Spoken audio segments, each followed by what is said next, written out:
ഇയാള് സമരം ചെയ്യുന്ന ഈ ആലപ്പുഴയിൽ ഞാൻ ചെന്ന് ആളെ കണ്ടു. ആളോട് സംസാരിച്ചപ്പോൾ ആളെന്നോട് ചോദിച്ചു, എനിക്ക് 7 ലക്ഷം രൂപ. പുള്ളി തിരിച്ചെന്നെ വിളിച്ചിട്ട് പറഞ്ഞു, ഞങ്ങൾക്ക് ഈ വണ്ടി ഏറ്റെടുക്കാൻ ബുദ്ധിമുട്ടുണ്ട്, വീണ്ടും നിങ്ങൾ സമരം ചെയ്യുവാണെങ്കിൽ പിന്നെ എന്തിനാണ് ഈ വണ്ടി ഇവിടെ വെച്ചിരിക്കുന്നത്? പഠിക്കാൻ പോകുന്നതെന്ന് പറഞ്ഞിട്ട് നിന്നെ ഞങ്ങൾ സഹായിച്ചതല്ലേ? അല്ല ചേട്ടാ, അത് പറഞ്ഞാൽ പറ്റൂല. അത് ഞാൻ പറഞ്ഞൊരു കാര്യം ചെയ്യും, നീ സമരം ചെയ്യും. ഇന്ന് നമ്മുടെ കൂടെ ഇരിക്കുന്ന അനൂപ് എന്നൊരു വ്യക്തിയാണ്. അതായത് ഒരു സമരം ചെയ്തിരുന്ന ഒരു പാവപ്പെട്ട ഒരു യുവാവിൻ്റെ അവസ്ഥ കണ്ടിട്ട് അയാളെ സഹായിക്കാൻ പോയി. സംഗതി നമ്മൾ കേട്ടിട്ടുണ്ടാവും. ഓല സ്കൂട്ടർ കമ്പനിക്കെതിരെ സമരം ചെയ്തൊരു വ്യക്തിയാണ്. വിഷ്ണു എന്നാണ് പേര് അല്ലേ? അതെ.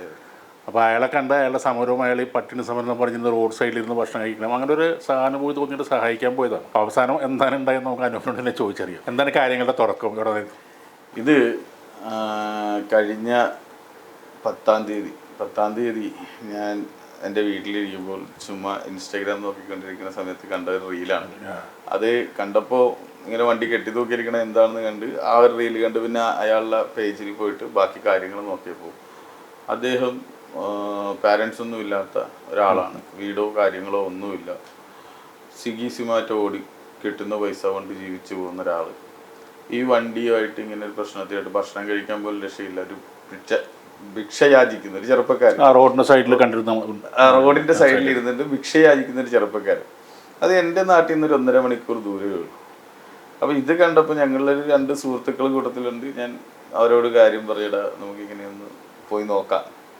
അങ്ങനെ ഞാൻ ഇദ്ദേഹത്തെ കാണാൻ വേണ്ടി അവിടെ ചെന്ന് ഇദ്ദേഹമായിട്ട് സംസാരിച്ച് കുറേ കാര്യങ്ങൾ അങ്ങോട്ടും ഇങ്ങോട്ടും ചോദിച്ചിട്ട് ആൾ ജെന്യുവിനാണോ, ആൾക്ക് എന്താണ് ഉദ്ദേശങ്ങളെന്ന് അറിയാൻ വേണ്ടി കാര്യങ്ങളൊക്കെ ചോദിച്ചപ്പോൾ ആള് സംസാരിച്ച് വന്ന് ആൾക്ക് നഷ്ടപരിഹാരം, അത് ഒരു അറിവില്ലായ്മ സംസാരിക്കുന്നത്, വലിയ തുക നഷ്ടപരിഹാരങ്ങൾ കിട്ടാനുണ്ട് അങ്ങനെ ഇങ്ങനെയെന്നൊക്കെ ആദ്യം പറഞ്ഞു.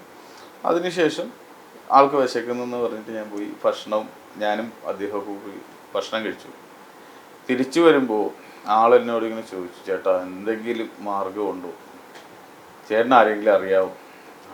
ഞാൻ പറഞ്ഞു, എനിക്കാരെയും അറിയത്തില്ല, നിനക്ക് വേണമെങ്കിൽ 2-3 ദിവസത്തേക്കുള്ള ഭക്ഷണത്തിൻ്റെ കാശ് ഞാൻ തരാം. അപ്പം നിങ്ങളൊന്ന് ശ്രമിച്ച് നോക്കും, നിങ്ങളൊക്കെ അത്യാവശ്യം ബന്ധങ്ങളൊക്കെ ഉള്ള ആൾക്കാരല്ലേ എന്ന് പറഞ്ഞു. ഞാൻ ആ ഷോറൂമിൽ നിന്ന് തന്നെ ഇവരുടെ ഒരാളുടെ നമ്പർ വാങ്ങി അയാളോട് വിളിച്ച് സംസാരിക്കുമ്പോൾ അയാൾ പറഞ്ഞ്, ഞങ്ങൾക്ക് ഈ വണ്ടി പുതിയത് കൊടുക്കാൻ അവർക്കൊരു ഓപ്ഷനുമില്ല, പിന്നെ ഈ വണ്ടിയുടെ കാശ് കൊടുക്കാൻ അവർക്കൊരു ഓപ്ഷനുമില്ല.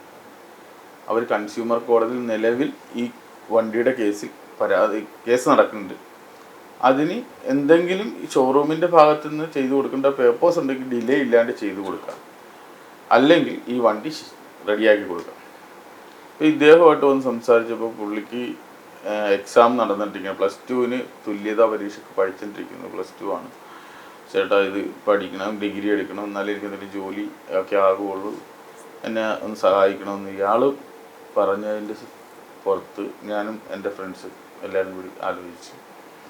ഞങ്ങൾ ഈ ഓലയുടെ കമ്പനിയിലേക്ക് പിന്നെയും കമ്പനിയുടെ ആളെ വിളിച്ചിട്ട് ചോദിച്ചു, ഈ വണ്ടി റെഡിയാക്കി കൊടുക്കും. അപ്പോൾ ഞങ്ങളുടെ ഇയാൾക്ക് ഈ വണ്ടി ഇവർ ശരിയാക്കി കൊടുത്താൽ ഇയാൾക്കൊരു വാടക വീട് എടുത്ത് കൊടുക്കുക, അയാൾക്കൊരു ജോലിയോ തൽക്കാലം ഒരു ജോലിയോ അല്ലെങ്കിൽ ആ ജോലി കിട്ടുന്നവരെയുള്ള എന്തെങ്കിലും സംവിധാനമോ ചെയ്തു കൊടുക്കാമെന്നത്. അപ്പം അവർ വണ്ടി റെഡിയാക്കി തരാം, ഒരു 40,000 കിലോമീറ്റർ ഓടുന്നവരെ ഈ വണ്ടിക്ക് ഗ്യാരണ്ടി തരാം. അതേപോലെ തന്നെ ഒരു 5 വർഷം, ഒന്നെങ്കിൽ 40,000 കിലോമീറ്റർ അല്ലെങ്കിൽ 5 വർഷത്തേക്ക് ചെയ്തു തരാം.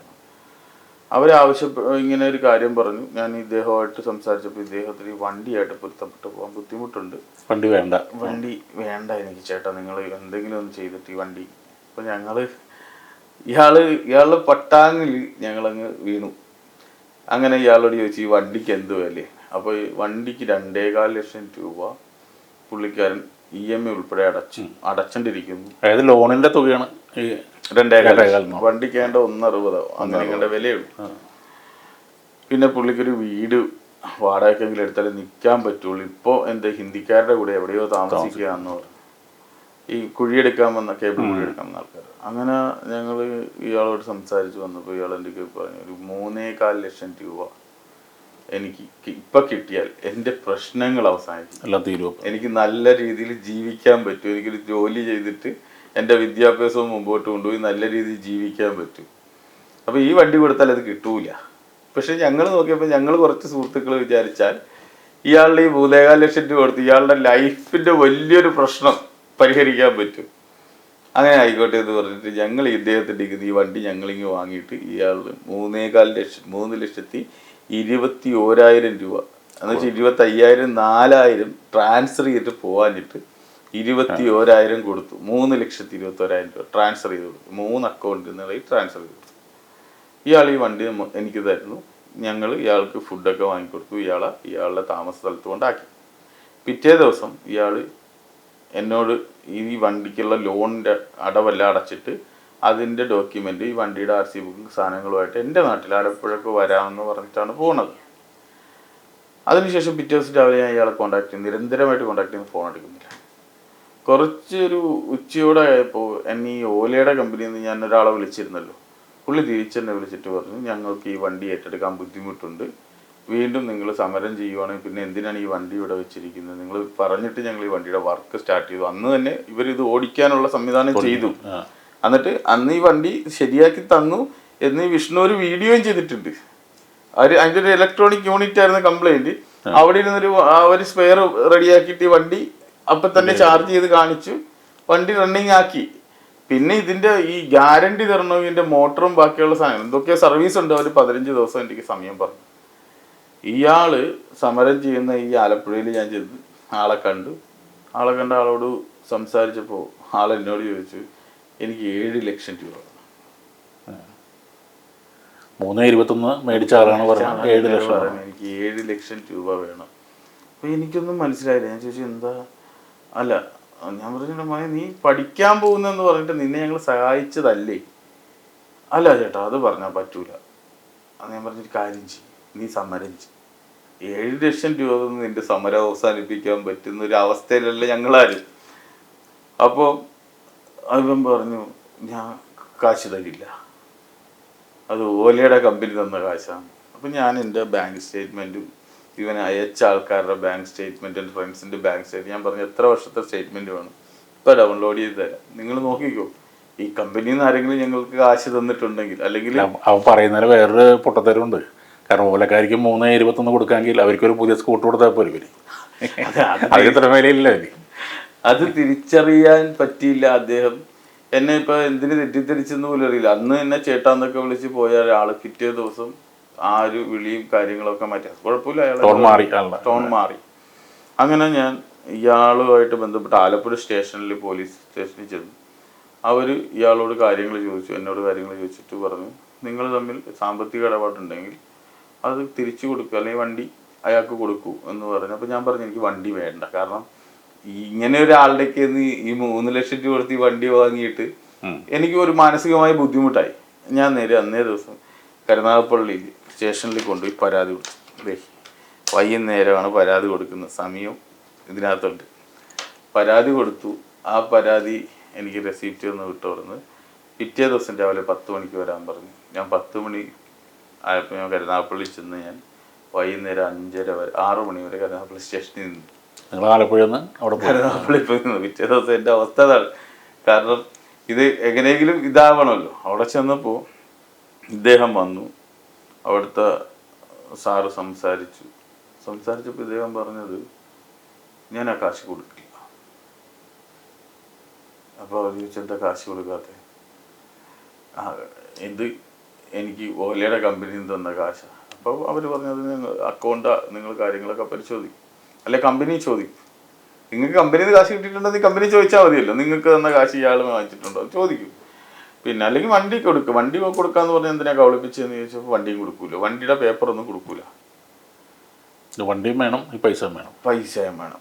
ആ ഒരു ഇതിനിടയ്ക്ക് ഇവർ എന്നെ ഈ പരാതി കൊടുത്തതിൻ്റെ അന്ന് രാത്രി തന്നെ ഇവരെന്നെ വിളിപ്പിച്ചു. വേറൊരു സുഹൃത്ത് മുഖേന എന്നെ വിളിപ്പിച്ചു. ആ ഹരിപ്പാടുന്ന് കിഴക്ക് വശം ഒരു വലിയൊരു കോളനി എന്തോ ഒരുപാട് ആൾക്കാർ മദ്യപിച്ചൊക്കെ ഇരിക്കുന്ന വലിയൊരു സഭയിലേക്ക് എന്നെ വിളിച്ചു വരുത്തി. അവിടെ നിന്ന് ഭീഷണിപ്പെടുത്തുകയായിരുന്നു അവരുടെ ഉദ്ദേശം. അവരുടെ ഒരു ആൾബലം കാണിച്ചു. അതെ, അത് നമുക്ക് ഇഷ്ടപ്പെട്ട്. പക്ഷെ ഞാൻ അവരോട് ചെന്ന് അവരുടെ കൂട്ടത്തിലുണ്ടായിരുന്ന ഒരു കാര്യം പറഞ്ഞു, ചേട്ടാ ഇങ്ങനെയാണെന്ന് പറഞ്ഞപ്പോൾ ഇവരുടെ കൂട്ടത്തിലുണ്ടായിരുന്നവർ തന്നെ ഇവനെതിരായി. അവിടെ വെച്ചിട്ട് ഇവർ പറഞ്ഞ് അത് അയാളുടെ പൈസ കൊടുക്കും. അങ്ങനെ ഇവർ പൈസ തരാൻ തയ്യാറായപ്പോൾ വീണ്ടും അവിടെ നിന്ന് 2 അഭിപ്രായക്കാർ കാണുമല്ലോ, 5 പേര്, കുറച്ച് ആൾക്കാരുള്ളടുത്ത് അവർ വീണ്ടും വന്ന് എന്നോട് സംസാരിച്ചു, ചേട്ടാ അവരുടെ അബദ്ധം പറ്റിയതല്ലേ, നിങ്ങൾ ക്ഷമിക്കുക, നിങ്ങൾ കൊടുത്ത കാശല്ലേ, ആ വണ്ടിയുടെ തുക കൊടുക്കും, ഇനി അവന് വീടും ഇതിനുള്ള കാശൊന്നും കൊടുക്കണ്ട, വണ്ടിയുടെ തുക കൊടുക്കുമെന്ന്. ആയിക്കോട്ടെ എന്ന് ഞാനും പറഞ്ഞു. അന്ന് തിരിച്ചു പോരുന്നവർ ഇവൻ എന്നെ വിളിച്ചൊരു ഓഡിയോ ഉണ്ട്. വിളിച്ചിട്ട് പറയുന്നു, ചേട്ടാ ഇവിടെ ഇരിക്കുന്നവരെല്ലാവരും കൂടി പറയുന്നു വീണ്ടും വീഡിയോ ചെയ്യണം, എൻ്റെ കയ്യിൽ നിന്ന് ഇനിയും കാശ് വാങ്ങണം. അങ്ങനെ എൻ്റെ കയ്യിൽ നിന്ന് വാങ്ങണം, എൻ്റെ കയ്യിൽ നിന്ന്. അയാൾ വിളിക്കുന്ന ഓഡിയോയിൽ ഞാൻ വ്യക്തമായിട്ട് ചോദിക്കുന്നുണ്ട്, എടാ മോനെ ഇത് ഞാൻ നിന്നെ സഹായിച്ചതാണെന്ന് നിങ്ങൾക്ക് ആർക്കും മനസ്സിലായില്ലേ എന്ന്. അല്ല ചേട്ടാ എനിക്കറിയാം, പക്ഷെ ഇവിടെ ഇരിക്കുന്ന ആൾക്കാർ പറയുന്നു ചേട്ടന്റെ കയ്യിൽ നിന്ന് ഇനിയും പൈസ വാങ്ങണം, ഇല്ലെങ്കിൽ എന്നെ കുറിച്ച് മോശമായിട്ടുള്ള വീഡിയോ ഇടുന്നു, ഞാൻ ഗുണ്ടായിസമാണ്, അവനെ ഭീഷണിപ്പെടുത്തി. അത് ഇന്ന് വരെ കേട്ടിട്ടുണ്ടോ കേരളത്തിലല്ലേ എവിടെയെങ്കിലും അങ്ങോട്ട് കാശ് കൊടുത്ത ഒരാളെ ഭീഷണിപ്പെടുത്തുക? കാശ് കൊടുത്ത വണ്ടി തന്ന പ്രശ്നം കഴിഞ്ഞില്ലേ? അവിടെ വെച്ച് കഴിഞ്ഞു, സോൾവ് ആയ പ്രശ്നം. വണ്ടി തരുന്നില്ല എന്നല്ല, വണ്ടിയുടെ ഡോക്യുമെന്റ്സ് നമുക്ക് തരുന്നില്ല. വണ്ടിയുടെ ഡോക്യുമെന്റ്സ് ഒന്നും അല്ല ഇപ്പോഴത്തെ നമ്മുടെ പ്രശ്നം. മാനം കേൾക്കുന്ന രീതിയിൽ പുള്ളി ഫുൾ വീഡിയോസ് ചെയ്തുകൊണ്ടിരിക്കുന്നു. ഒരുപാട് വാട്സപ്പ് ഗ്രൂപ്പുകളിൽ ആവശ്യമില്ലാതെ മെസ്സേജ് അയക്കുന്നു, ഈ സ്റ്റോറികൾ ഇടുന്നു. എൻ്റെ പേരിൽ അയാൾ ഒരു കംപ്ലൈൻറ്റ് കൊടുത്തു എന്ന് പറഞ്ഞിട്ട് ഒരു പരാതി പുള്ളി എഴുതിയിട്ട് ആ കംപ്ലൈൻറ്റ് ഒരു സ്റ്റേഷനിൽ കൊടുത്തിട്ടില്ല. പക്ഷെ പുള്ളി ഇൻസ്റ്റാഗ്രാമിൽ കൊടുത്തു സ്റ്റോറി ആയിട്ട്. ഞാൻ സ്റ്റേഷനിൽ കൊടുക്കുന്നെന്ന് പറഞ്ഞ് കാണിച്ച് പോയിട്ട് പോലീസ് സ്റ്റേഷനിൽ പരാതി കൊടുത്ത് ഞാനാണ് ആദ്യം പരാതി കൊടുക്കുമെന്ന് ഇൻസ്റ്റയിൽ കൂടി ഭീഷണിപ്പെടുത്തുന്നുള്ളൂ, പക്ഷെ കൊടുത്തിട്ടില്ല. ഞാൻ 2 പരാതികൾ ഇപ്പോൾ കരുനാഗപ്പള്ളി സ്റ്റേഷനിൽ കൊടുത്തു. ഒന്ന് ഈ വാഹനം അല്ലെങ്കിൽ അതിൻ്റെ കാശ് എന്ന് പറഞ്ഞൊരു പരാതി കൊടുത്തു, സാമ്പത്തിക പ്രശ്നം പരാതി എടുക്കാൻ പറ്റില്ല. പിന്നെ ഇന്നലെ ഞാനൊരു പരാതി കൊടുത്തു, എന്നെ നിരന്തരമായി ഇവർ ഭീഷണിപ്പെടുത്തുന്നു, ഇതുപോലെ സോഷ്യൽ മീഡിയകൾ വഴി എന്നെ ഭയങ്കരമായി ഹരാസ്മെന്റ് ചെയ്യുന്നുണ്ട്. ഈ കമ്പനികളും ഞാനുമായിട്ട് യാതൊരുവിധ ബന്ധവുമില്ല. നമുക്കങ്ങനെ ഈ സോഷ്യൽ മീഡിയാസൊക്കെ എല്ലാവരും ഉപയോഗിക്കണമല്ലേ, ആർക്ക് വേണമെങ്കിലും ചെക്ക് ചെയ്യാം, അല്ലെങ്കിൽ എൻ്റെ ബാങ്കോ എൻ്റെ തൊഴിലോ എന്ത് വേണമെങ്കിലും ആർക്ക് വേണമെങ്കിലും ചെക്ക് ചെയ്യാം. നമ്മൾ തികച്ചു ഒരാളെ സഹായിക്കാൻ വേണ്ടി ചെയ്ത് കുരുങ്ങിയിരിക്കും.